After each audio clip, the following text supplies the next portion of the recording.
Howdy there, you wonderful mutants. Joel Clark here again, lead designer of Lone Wolf Fist. As you can see, it's considerably less cold in my place. The worst of the polar vortex is past, and there's natural daylight outside. It's kind of nice. So we're back on the trolley going and designing. Today I want to talk to you about the Courtier's art, initially the one that existed in Legends of the Woolen, and the version of it that you're going to see in this game too. I might rename it, but I kind of like Courtier's art.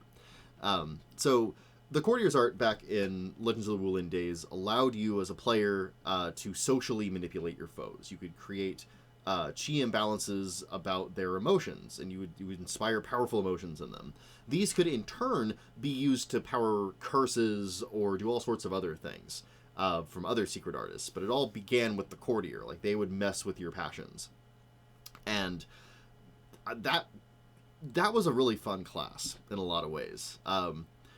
Chi imbalances didn't have a mechanical distinction between something that was socially bothering you and something that was physically impeding you, and I think that was the right move, such as that I've actually kept that in this game, because the idea that you're kind of driven by these almost superhuman levels of passion and drive means a lot to the fabric of how, like, wuxia stories are told. It's not just these characters are physically extremely capable and have superpowers, it's that they are driven to that by these outsized passions that they stoke and fuel, and it makes the games, or it makes the stories very human-centric, because it's ultimately just talking about human motivations. And so it's not something so extrinsic to the character that it's situational. Like, a lot of situations happen, but it's very rare in wuxia to be like, oh man, there's a rice shortage. We got to figure out how to get more rice. You know, that kind of Seven Samurai stuff is a little closer to like a samurai drama thing. But like in wuxia, it's almost always like this guy fell in love with someone, or this dude killed someone else's master and he's got to get revenge, or something along those lines. It's almost always like a human, like, very personal motivation to it. It's almost never situational. So I like that. I like that, and I like that it is something that drives the architecture of a wuxia plot. So I liked how it worked in Legends of the Woolen, and I basically ported that directly over into my game, and it worked pretty well on paper. But I was realizing something that Legends of the Woolen introduced, but didn't really fully, like, because of the structure of the way Legends of the Woolen worked, it was very much improv style. You weren't really meant to have anything prepped in so much. You had like a setting you could appeal to, but in terms of prep, you mostly had bad guys and their motivations, and actually that worked really well. Oh, sorry, my eyeballs are not used to daylight. That worked really well in terms of driving a limited wuxia story. My complaint with it is that I like the setting to matter, and when you're talking matter in terms of being able to kind of dictate what's happening in the game. See, Legends of the Woolen, instead of having the effect charts like I have, it just had this kind of assumption that you could describe whatever you wanted to happening in terms of what's going on in the setting, and so that's a conceit that I don't really want to uphold in this kind of game, because I want the setting itself to sort of have its own say about what's going on. And that kind of cause and effect stuff, if it doesn't exist outside of the player's ability to directly influence just with description, it means that they have to interact with the mechanics of the game to influence it. And so doing something like lifting up a car isn't just something you can describe into what you're doing. You have to have permission from the mechanics to be able to make that description. And that little nuance of difference in the design actually feels really rewarding in play. It dangles those cool, like, cinematics just far enough out of your reach that whenever you get them, it feels like you're being rewarded. And that feeling is really important to preserve, because it comes with a reward. If you're holding a car over your head and you smash somebody with it, it does a lot more damage than just hitting them with your fist. So there's an in-game reward for that. And I like that. I like that there's a reward for it. And again, you can't really claim that reward unless there's a certain solidity and a certain consistency to the setting outside of player description. Because otherwise the player could just describe getting their reward. It wouldn't be the same thing as having to spend, in-character resources to get that reward. It's different. Like, the setup is subtly but importantly, critically different. And as a result of that, some of the stuff that Legends of the Woolen introduced, it didn't expand as far as it could along that axis of design. Very specifically, one of the coolest abilities in the game, which is that you could come to an agreement, and you didn't have to be a courtier to do this. You can come to an agreement at the end of a fight about the conduct of the people in the fight going forward. You know, all right, we're both fighting over the Poison Lotus clan or whatever, so they're both in love with Poison Lotus, the daughter of Poison Lotus. She's, you know, this amazing fighter, and we're both crazy for her. But we need to agree that we shouldn't pursue her because she doesn't love either of us. She just wants to watch us fight. So you and I come to a gentleman's agreement that we won't pursue Poison Lotus's daughter.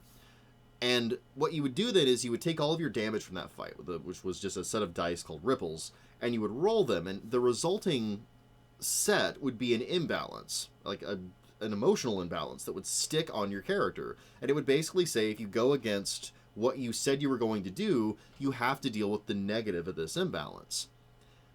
That was really cool. Maybe the coolest single mechanic I've ever seen in a role-playing game, just because of how much that invited. But it was only one little chunk of the rules in, like, the lower left-hand chunk of this one page in this rule book. And it, like, because of all the other stuff that was going on in Legends of the Woolen, how, like, high-functioning you had to be to make all of this stuff happen in-game, I didn't find it used very often. It also, unfortunately, didn't have, like, really crippling penalties. Like, it was crippling to beginning characters, pretty reasonably crippling, but, like, not horrifically so. And you wouldn't necessarily get a high total out of your ripple roll. Because, like, even if you're rolling, like, 15 dice, you might not really get more than, like, a rank 2 or 3 out of that. It happens sometimes. And that just wasn't a huge penalty. So there are a few things working against it. But the basic idea of it is extremely cool. So flash forward to this game and the Courtier's art. I really want to emphasize this thing where the passions of the characters are directly driving what happens, like the events that are happening in the world. I don't want plots per se, but we do have dynamic content, which I may wind up changing a little bit. But basically dynamic content is a selection of events that happen. And they happen more or less in sequence, and players can come into those events at different parts in their sequence, depending on, like, what's going on. It's a really easy way for GMs to track a dynamic world, because you have the world in this kind of stable sense, and then you have these individual events that are changing things in certain places in certain ways. And if the players latch onto them, you just have to track what the players are doing. And if they don't, then stuff just kind of happens according to the script. So this, in a very real way, allows players to kind of get involved in the weft of these things happening. And it also means that at that broad domain management scale of making decisions about empires, the decisions that are being made by the rulers of those empires are setting those dynamic content things in motion. So what happens in a game in which all of the rulers are pretty much members of the Woolen? They're all driven by their passions and incredibly powerful, and the decisions that they make directly influence what happens during a given arc of the game. If you have a guy that can mess with their emotions, that guy can indirectly influence that last part. So let's say that you're an aspiring courtier in this, or you have the Courtier's art, and you come across a reasonably powerful ruler of a nation, and you're like, this guy is really warlike, and it's making everyone in my nation miserable.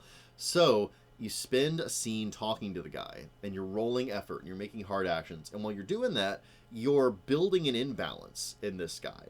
And his counter-arguments are making it difficult, but you're building an imbalance, and eventually you get a reasonably high-ranked imbalance. You know, and you're like, okay, this guy is in love with the idea of peace now, thanks to my ministrations, and you leave. Now, in Legends of the Woolen, there's no real mechanism that tells a GM directly how a character like that needs to act.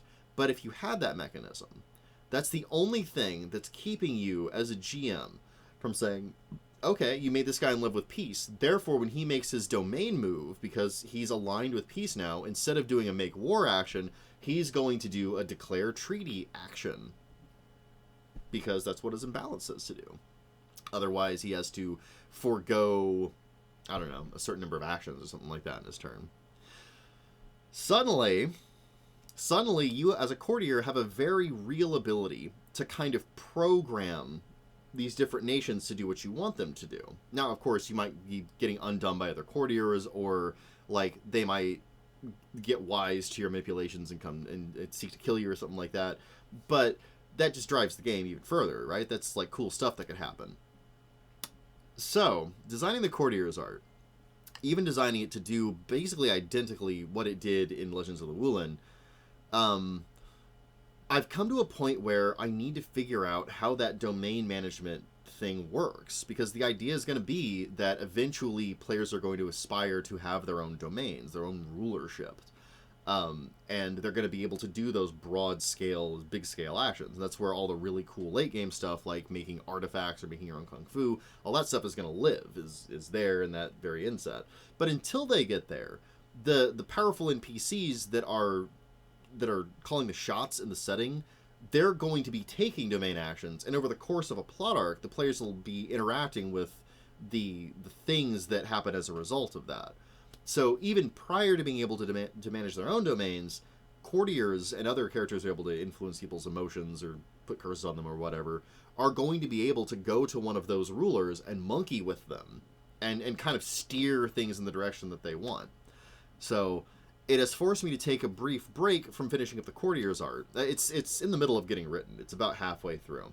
But it's forced me to take a break and evaluate how those domain actions work. Now, you guys may remember that I've already done a version of this where, like, you had populations and they would do work and get you resources and blah, blah. I actually really like that. And the basics of that I'm going to keep. But that needs to be truncated. It needs to be focused so it's more setting specific. And it needs to be something that is really easy to do for GMs to be able to keep track of on top of everything else, and for players to eventually start with. Because it's not the focus of the game. It's just a thing that will happen eventually in the game. It's like a late game bonus mini game that you get that has really cool big setting implications. So that's a lot to juggle, and I'm having to thresh through the logic of what, like, the different moving parts of it are doing, whether I need all of them, that kind of thing. So that's where I am in the design right now. But very importantly, that means that once that's done and the courtier's art is done, I've only got the seer, aka the scholar, aka the predictionist to do in Gupkala. Then I've just got to write down all the martial arts that we've already previously designed. I've got them in written down stuff. I just need to type them up. And then the last thing I have to do for the whole game is, there's two things. There's doing the lores for the clans and their territories, which shouldn't be too hard. That's also going to get me the bestiary and the armory for vehicles, so it's going to get us some cool monsters and what have you. As well as giving us a lot of content for running games and mashing that stuff together however you want to make your own version of the world of Ashes and Ghosts. It's still very true to the vision of the broader setting, so that should be really very functional for you guys. And then all I got to do is go through all the different parts where I'm not giving you rules, but I'm talking about how to use the rules and why they are there, and giving you kind of like setting info and stuff like that, and make sure all that flows together. And after that's done, hand it off to Albert. The writing is moving ahead really quickly. The Polar Vortex, if it did nothing else, gave me the ability to sit in front of my computer for days at a time and write. And I've still got a couple of weeks in this month to crank out a ton more writing. Once I get this chunk of the design done, it's pretty much all downhill. There won't be any really significant design elements to do anymore. This is the last one. I'm really excited, and I think you guys should be too. But yeah, that's 15 minutes of your time. I'm going to go ahead and upload this and then get back to work. I just want to check in with everybody, and hasta luego.